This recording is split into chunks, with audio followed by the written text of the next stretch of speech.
Here's the deal. It is so rare for any government, let alone the city of New York, to say, hey, we want to know what you think. Since How Am I Doing, I haven't heard anything. I don't know about the rest of you.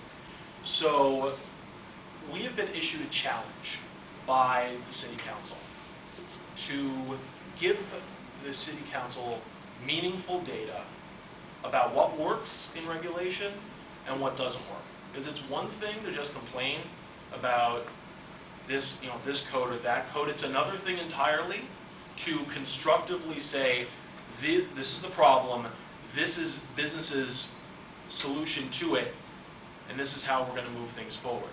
So, with that said, Arthur has asked me to put together a project. First, to ascertain feedback from the New York City small business community on regulatory issues. What do I mean by that? I mean, we actually want to hear from you, small business owners. It's, a lot of times, for political expediency, people say, oh, I represent small business. And they don't listen.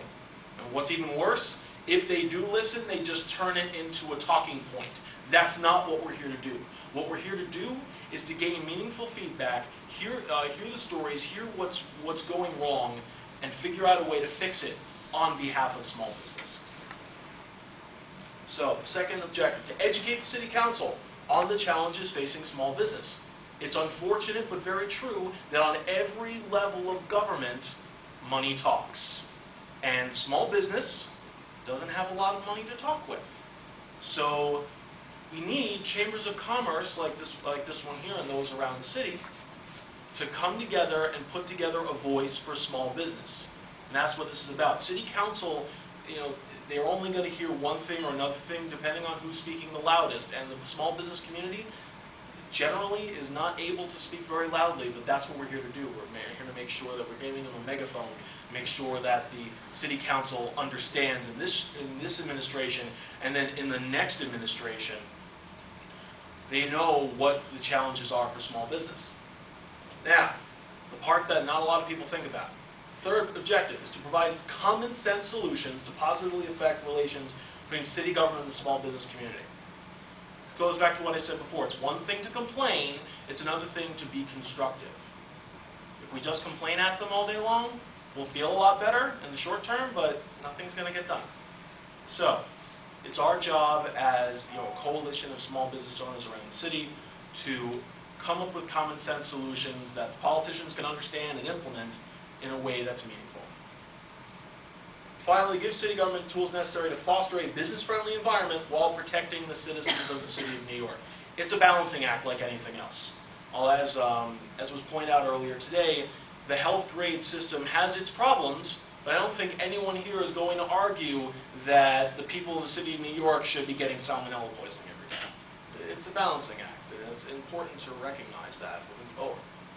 So, here's the methodology we've put together. It's a 5-step process. We have creation of a survey instrument, and this is really the most important part. This is getting the feedback from you, the business community, and without that, all the legal analysis in the world isn't going to make any difference. Second, data gathering. Okay, so a survey creation, we're putting together a survey instrument that makes sense, that gets to the heart of the issue. Then data gathering is going out, we're having a team going out to small business owners. We're doing a multi-platform thing, we'll talk about that in a sec, to get the data necessary to come up with those solutions. Next, research. This is where me, my intern, and my legal staff comes in. So what we do is we're taking the data from the small business community, we're taking all of the focused issues, all of the complaints, all of the stories, and then we look at the codes, we look at the regulations, we look at the rules posted by the different agencies, and then we do some synthesis. That's solution development. We see what the law is, what's practical, and what will solve the problems that are being brought up by the business community through the survey instrument and data gathering. And then finally, the final product, which is the statement of comment to the City Council, saying, we are the small business community of the city of New York. We have found A, B, C, D, F, G, however many issues with regulatory codes across agencies, and here are our solutions that we think are somewhat easily implementable and will have a positive impact socially and economically. All right, so let's go into a little more detail as to each phase. First phase is survey instrument creation. The first thing it does, it frames the conversation. Right? So if you just have a bunch of people complaining at a podium, then you're not going to have a meaningful conversation. You're just going to get noise.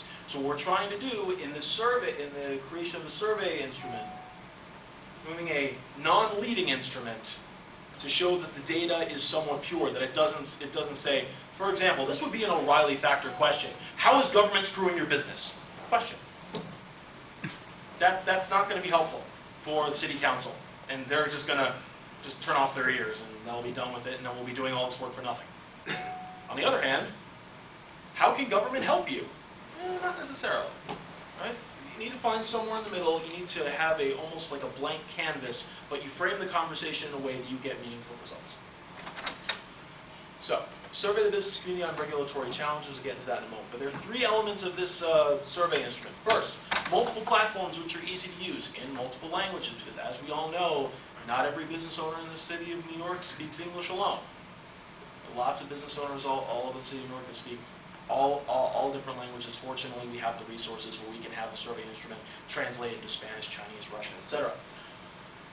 Also, meaningful non-charged questions. This goes back to the non-leading instrument.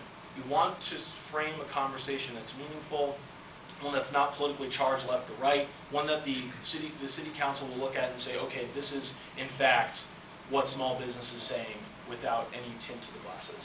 And finally, in order for this to work, we need a strong response rate. This is where you all come in, right? And everyone else in the area. If people aren't responding to the survey instrument, then there's not enough data. And if there's not enough data, city council is not going to listen, and your voice isn't going to be heard. So, very important. We all need to work together. When we put together a survey instrument, to frame it in such a way that there will be a strong response rate. Hoping for at least 40%, a few thousand business owners, that will be a very nice piece of data that we can play with. Second phase, data gathering. This is the part that's going to take a long time, but it's crucial. We're going to have an on-the-ground team to gather data, in addition to an online platform. Right? There are some business owners who, like myself, I have my own law firm, I'm on the computer all the time. It's really easy for me to just point and click. But those newsstand owners that the councilwoman was talking about before, how often are they on the internet during the day and thinking about these things? We have an on-the-ground team, at least here in Long Island City, Astoria, in this area, and hopefully the chambers of commerce around the city will adopt it as well. But to me, it's really important that this region is heard. This on-the-ground team will gather the right data. Sure, question. Using video, is that one of the things? Because you had an icon of a person taking. Yeah, absolutely. We'll get to that actually in a moment. So, just to skip ahead for a second, video is a great way to show City Council the face of small business. However, to your point earlier, Madam, there are a lot of people who are intimidated and who want to submit things anonymously. In fact, here we go. It's the final point here on the slide. Anonymity protection unless we obtain consent to identify the City Council. What does that mean? It means that if a business owner wants to go on video and have that video portion go to the City Council, great. If they don't want their name in, we redact all names and the address from the data that we give to the council. So we have the survey, name, address, yada yada yada. That's the raw data that we keep to make sure that it is in fact small business owners who are giving us the answers. Now, when this all goes to the City Council, at the end of the day, all of that gets redacted, except in those cases where we gain consent from the business owner. Does that answer your question? Yeah, well, thank you. It does. It also opens up a bunch of other questions. In other words, it's one of the tools you use. One of the many tools, exactly. All right. Next, legal research and data interpretation. This is where me and my team come in. So, we have put together a legal team to research the relevant regulations and to ascertain the current structure of things. Right? Actually going through the code, going through the regulations, saying this is how things are right now, at least on paper in the city of New York. Summarize the major problem areas, bless you, based on the legal research and interpretation of the data. So it's the two elements working together. It's the voice of small business on the one hand, saying this is how we think things should be, and then my legal team, on the other hand, taking that and meshing it with the code to see what it's going to take insofar as legislation and regulation creation to make the system work better for small business. Without both elements, the city council's not going to care. All right, so that goes into synthesis. And then also, and this is really important, to maximize relevance to city council. I said again, this is a grand opportunity for small business to be heard, but if you don't package it in the right way, that's meaningful, it's going to fall on deaf ears. And then, even worse, politicians are going to come and say, well, we tried to reach out to small business, but they gave us gobbledygook, and then they're going to do what they want to do. Let's not give them that option. You're talking about packaging this, and I'm following. How about a little PR on our side, using this data, preempting this report to show that there's a wellspring of energy here, not just when we deliver the paper? That is a fantastic idea. I love it. That's precisely why we're doing this, is so that we need the small business community to promote ourselves, and there are some marketing people in here. Marvin's a marketing person. Knows how to promote, and there are some newspaper people here too. If people don't know, there's no point. All right, so we get the proper data. So it works on two levels. On the one hand, on the first level, business owners need to know to go get to go online or to actually take the call of the on-the-ground team, right? So you need that PR on the first level. On the second level, you want to prime things in the media so that the city council will be more likely to listen. All right? So, phase 4, solution development. This is where we get a little creative, because what we're really doing is we're taking the results from the legal team and the results from the survey team, we're putting them together to come up with solutions to, again, somewhat easily implementable solutions to solve the problems that small businesses are having as a result of this review. So, what we're trying to do is create a balance between regulatory interest to protect consumers and the need for business to grow.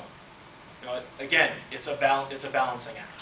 On the one hand, people who prepare sushi, they don't necessarily have to wear gloves all the time or at all.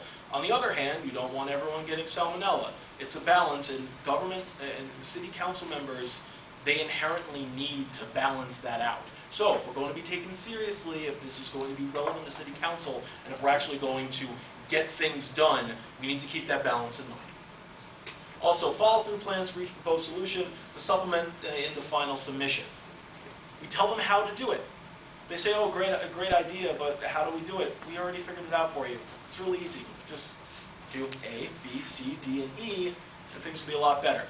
And frankly, the easier we make it for them, the more likely that these solutions will be implemented in a way that will impact the business community in a positive way.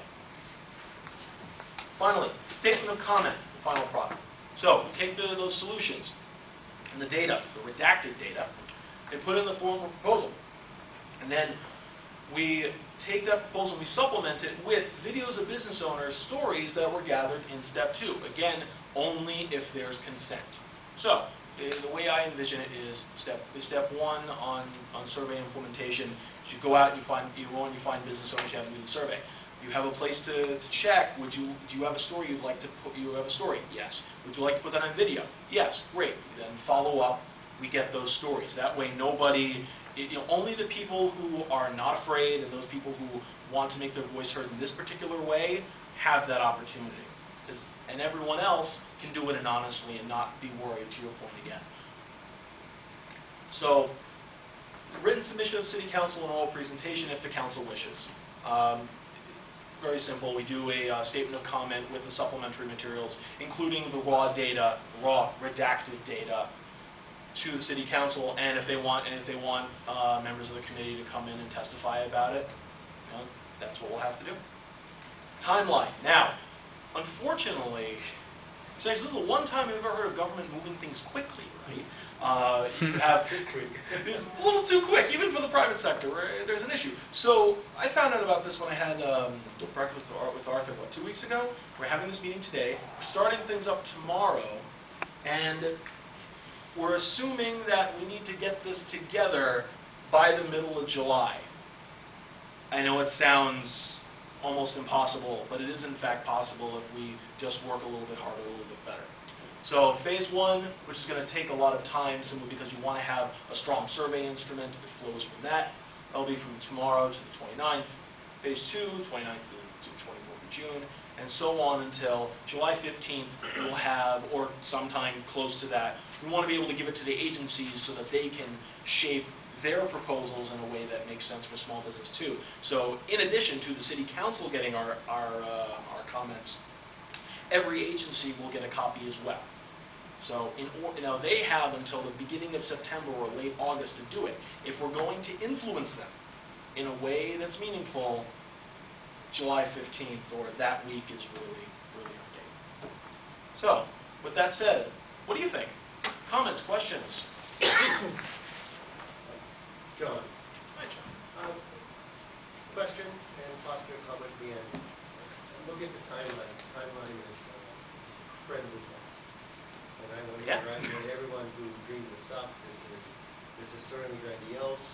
There's going to be a lot of work to make it happen, and I think it'll be very, very powerful.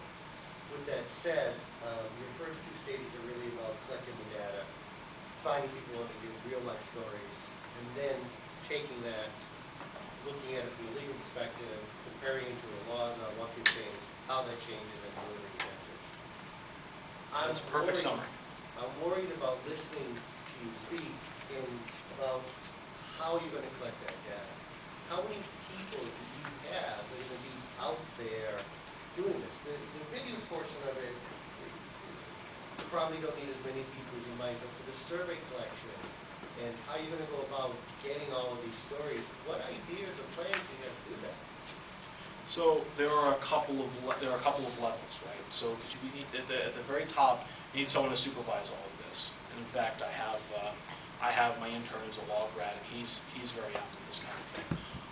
In addition, I actually have a couple of political consultants and systems consultants who have volunteered some of their time to help with this, which has been extremely helpful and very grateful to them. But at the end of the day, you're absolutely right. This is going to take a lot of man and woman power, people power, if you will.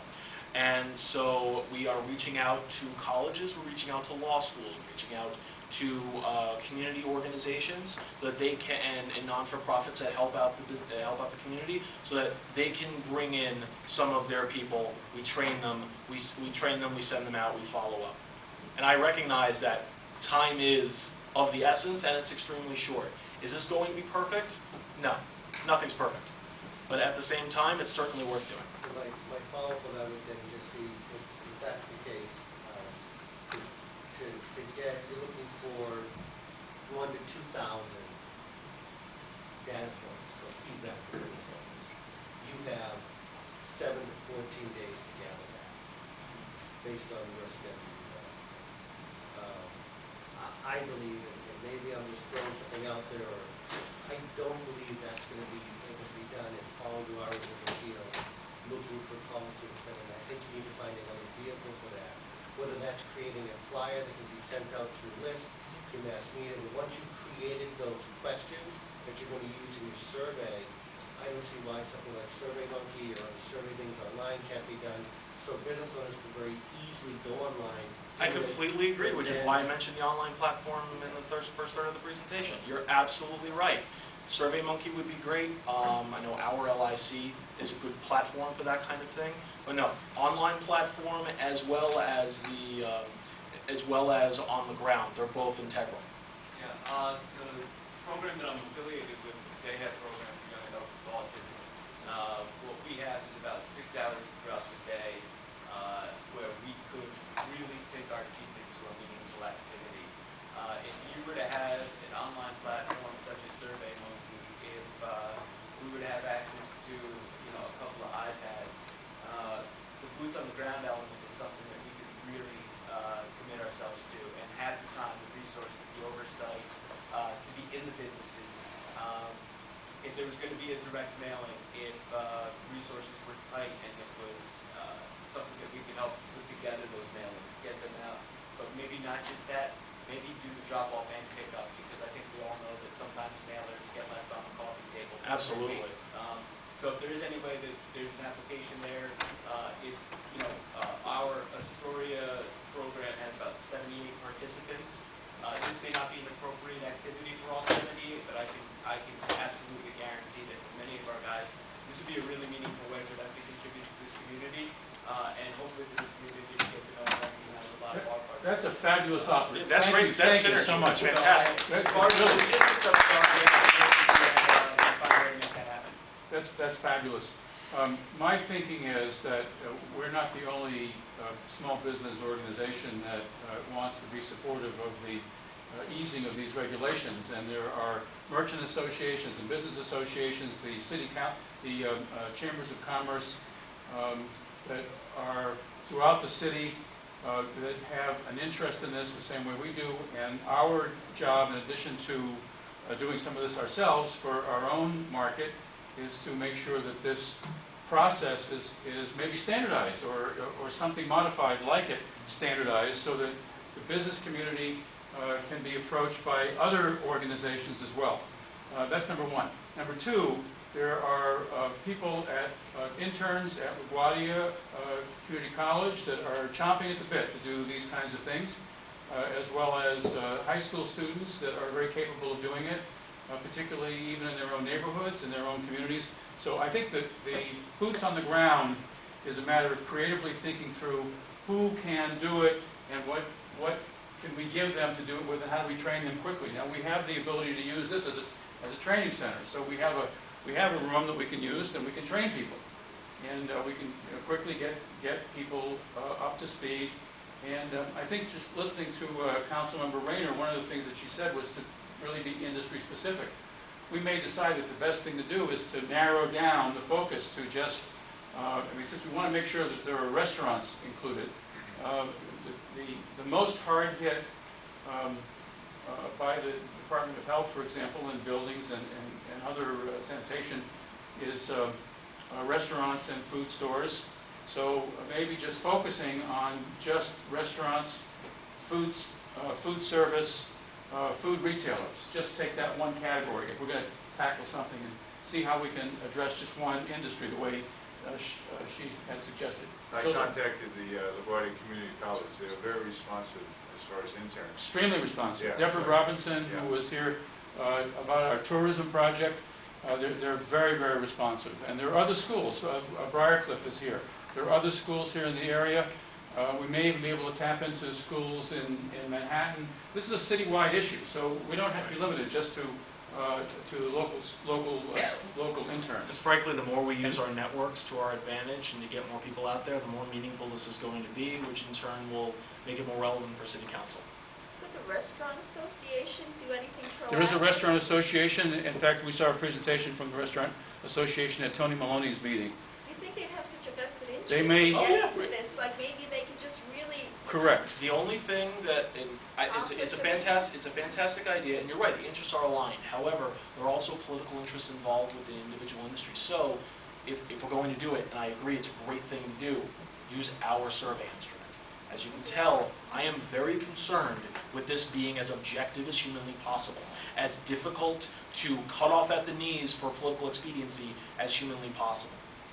And the only way, and really the best way to do that is to take a strong stand and say, look, if you really are serious about helping business, this is the one we've engineered. This is the one. One thing you always want to do when you're trying to take on a difficult, large project is break it down into small units so you can manage it, neighborhood by neighborhood. If we just break the community out, and then maybe the regional area out, neighborhood by neighborhood, then you have something that's manageable, and we find a captain for that neighborhood who's going to make sure, or that street, who's going to make sure that one street is covered, or that one neighborhood, or that one ethnic group.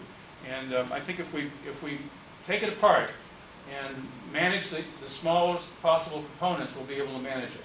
Even though I agree with you, John, it's not an easy task. We've got a short time frame.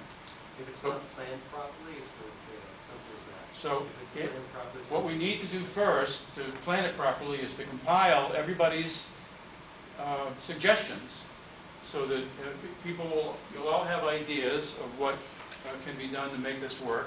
And then Todd is going to co-chair this with me, and he will be a point man, so we want to make sure that the information gets to us. If anybody else wants to volunteer to help sort this through, please raise your hand now and tell us We'd love to have you on board. what you can do. Absolutely. We've got Frank Akabashio volunteering in the back. You know, being part of a Chamber of Commerce is a very, very time-consuming responsibility to not only your own business, but because it takes time from your business, but also to the other people in the community and the other members. If you need space for training, we can use the beer garden. If you want to do outreach over there, we have more than enough. Great, thank you. Thank you. Beer garden community outreach is the publicity Beer writes garden itself. community outreach. Well, just think about it. I mean, the idea of being able to put this together and get PR, which will help to motivate people, is very important. The thing is, and I just want to, just to your point, sir, and you're absolutely correct, this is difficult. And I would say the old adage that if you always wait for perfect, you'll never do anything. It's the same idea is at play here. We have a really great opportunity. You're right, the timing's not great. Government's actually moving forward quickly for a change. Scares me a little bit, to be honest with you. And so what I'm saying is, again, it's difficult, and you're right. If we plan it well, it will succeed. It won't be as huge as we want it to be, maybe, but it'll be meaningful, and it'll get something And if done. we don't hit this deadline, remember what I said before, this is a government which is going to be changing. Every person but one person in leadership of government is going to be elected, is going to be changed, and the second tier below that is going to change. So even if we don't make this deadline, and this information is available to the new elected officials who are going to lead the city, that's going to be important information for them to have. So we're on the right track, whether we make the deadline or not. If we miss the deadline, I'm sure that whoever is elected mayor is going to value, or speaker is going to value this information and this input. Our company works specifically with restaurant owners to create websites and computerize their operations. So we actually have a contact list of restaurants in New York City that normally we send out like a newsletter or email blast, things like that. This is a subject that is very close to home when it comes to them, bar owners, restaurant owners. So we could include that as part of like an email blast or something like that. That's great. You just need content. Yeah, Louis is also, as a member and represents Heartland, has a lot of contacts with the restaurant business. I have contacts not just through our LIC, but through City Entree all over New York City. And it's a very, the restaurants are a very important part of this, obviously, because they're the ones that have been hurt, in many cases, the worst. Marvin. Two things. I think that the building industry is very strong in Long Island City and New York. And another specialty area might be, a focus area would be them. Building They're industry, hit yes. with lawsuits left and right. One of my clients, it was astounding to hear. They weren't even working on that side of the building yet. They're getting sued from tenants for leaks that they haven't even started on that side of the building. So it's very litigious, and they need support. Second, I think it was President Johnson who said to Martin Luther King, go out, get the energy going, and force me to help change the laws. I can't do it without you. So it's our job to go out and get the force to help them actually say, we have all these people here, we need to change this. Without our voice, they don't have the power to change. Absolutely. Any other questions? I'm going to,